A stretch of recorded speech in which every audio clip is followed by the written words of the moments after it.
அன்புள்ள சகோதரர்களை எப்பயும் புரிந்து கொள்ளணும். ஏற்றுக்கொள்ள மாட்டார்களா ஏற்றுக்கொள்வார்களா என்றதை வச்சல்ல பதில். சரியா பிழையா, ஆதாரம் உள்ளதா ஆதாரம் இல்லாததா. நம்ம ஏற்றுக்கொள்ளணும்னு மட்டும்தான் பேசுறோம்னா வீட்டுல மனைவி பிள்ளையோட கூட பேசிக்க மாட்டோம். எல்லாத்தையும் ஏற்றுக்கொள்றாங்களா? நம்ம சொல்றதெல்லாம் ஏற்றுக்கொள்ள மாட்டோம். நாங்க எப்படி பேசுறோம்? நான் சொல்றது சரி, அதனாலதான் பேசுறோம். உனக்கு இன்றைக்கு விளங்கும், இல்லாட்டி நாளைக்கு விளங்கும். பிள்ளைக்கு என்ன சொல்றோம்? இப்ப நான் சொல்றேன், இன்ஷா அல்லாஹ் உனக்கு 5 வருஷத்துக்கு பிறகு என்ன செய்யும் தெரிய வரும். அப்பயே பேசுனீங்க, 5 வருஷத்துக்கு பிறகு பேசலாம் தானே. எனவே அவன் விளங்குறானா இல்லையா என்பதெல்லாம் முதல் அம்சம். நம்ம ஆதாரபூர்வமான விஷயத்தை பேசுறோமா இல்லையா, முதலாவது அந்த திருப்தியை உருவாக்குங்க.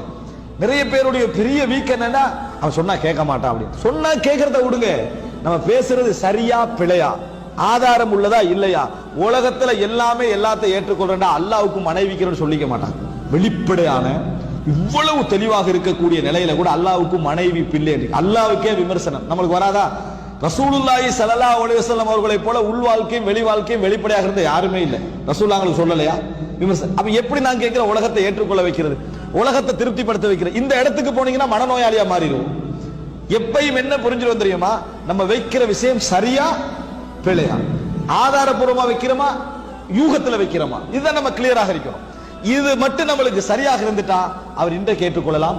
நீங்கள் கேட்ட கேள்வி 20 வருஷத்துக்கு அப்புறம் அவருக்கு வேலை செய்யலாம்.